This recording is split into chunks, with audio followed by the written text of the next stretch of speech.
Bonjour, je suis Laure Casada pour le compte Watercolor Stories.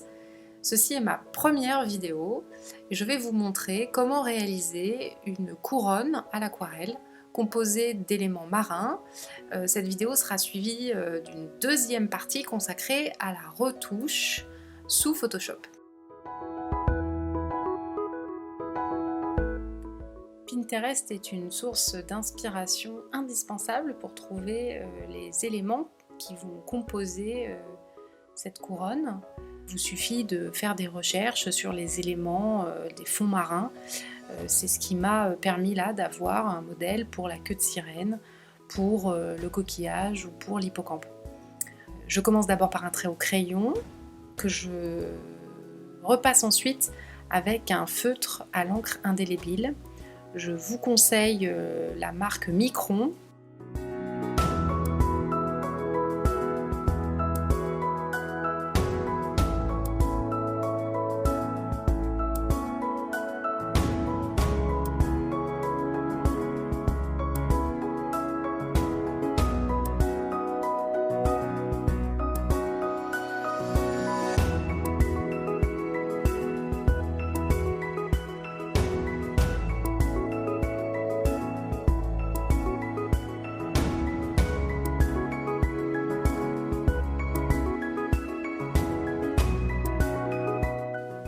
La réalisation de cette couronne a été l'occasion de tester ma nouvelle palette Arteza avec toute une teinte de bleu, notamment le bleu turquoise que j'ai mélangé ici avec le vert de vessie et que j'ai aussi testé en mélange avec le bleu de céruléum et le bleu profond.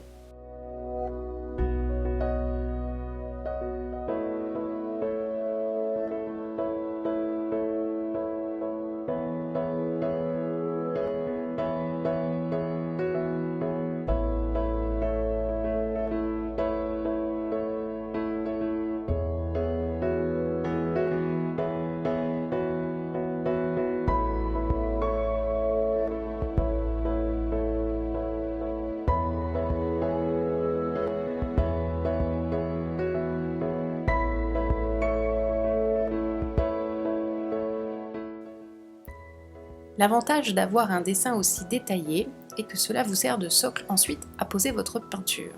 Je vous conseille de travailler dans la minutie, écaille par écaille, et de travailler vos fusions, d'abord en appliquant une première couche de peinture relativement claire en fonction des effets que vous souhaitez, et ensuite avec un autre pinceau, venir appliquer une peinture plus foncée avec plus de pigments, et de travailler vraiment dans le détail des écailles qui vont ensuite composer la queue de votre sirène.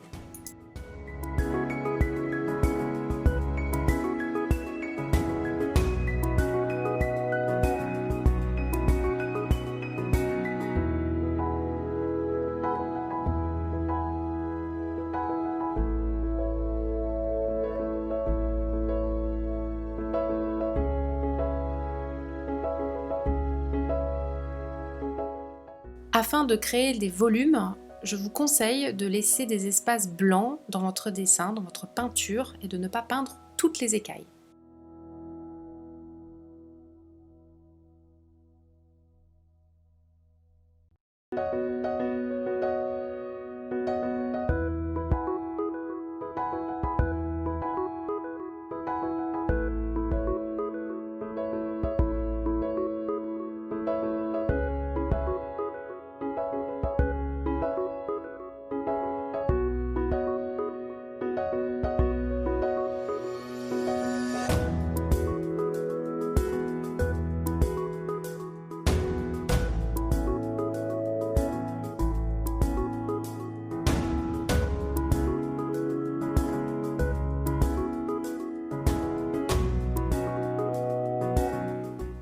Pour les nageoires, vous pouvez appliquer un mélange très clair de votre teinte de vert, par exemple, que vous appliquez sur la totalité de la surface d'une nageoire. Et avec un deuxième pinceau, vous viendrez appliquer une couleur plus concentrée, plus foncée, avec plus de pigments, sur tout le contour de la nageoire, ce qui va vous créer des effets de volume.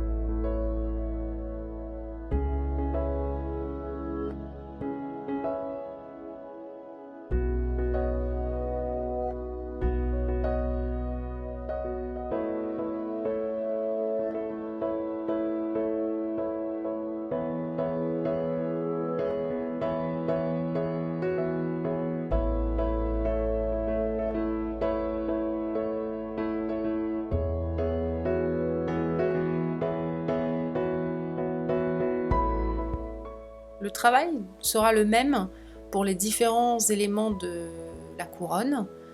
On va refaire exactement le même exercice pour les poissons en appliquant d'abord une peinture très diluée sur le corps du poisson et venir ensuite avec un deuxième pinceau appliquer une peinture beaucoup plus concentrée sur les contours des dessins afin de créer du volume sur l'ensemble des éléments.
Et voici l'hippocampe peint sur la même méthode que les autres éléments, avec une version plus claire d'un vert sur l'ensemble du corps, auquel j'ai ensuite rajouté un vert beaucoup plus foncé sur les contours afin de recréer le volume de son corps. J'ai également rajouté du noir à la base de la nageoire dorsale afin de vraiment créer du volume à ce niveau-là. Le vert rajouté sur cet hippocampe est un vert olive.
Si vous avez apporté suffisamment de détails à vos dessins au crayon, il vous reste donc à les mettre en couleur, et cette fois-ci avec une version beaucoup plus foncée que les précédentes.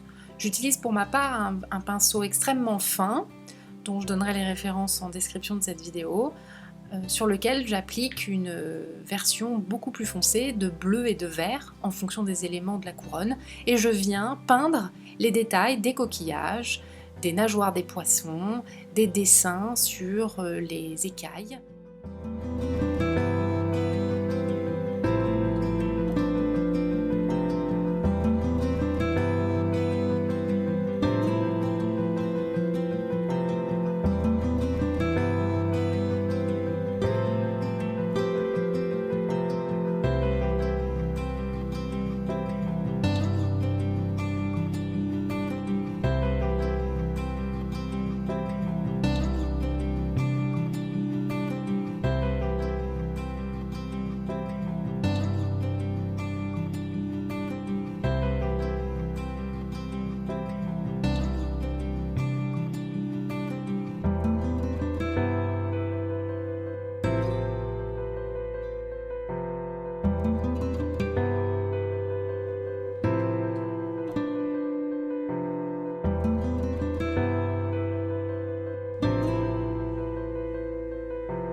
Dans une deuxième partie de vidéo, je vous expliquerai comment, une fois vos éléments numérisés, vous pouvez les utiliser et les dupliquer dans Photoshop pour créer une couronne composée d'éléments marins.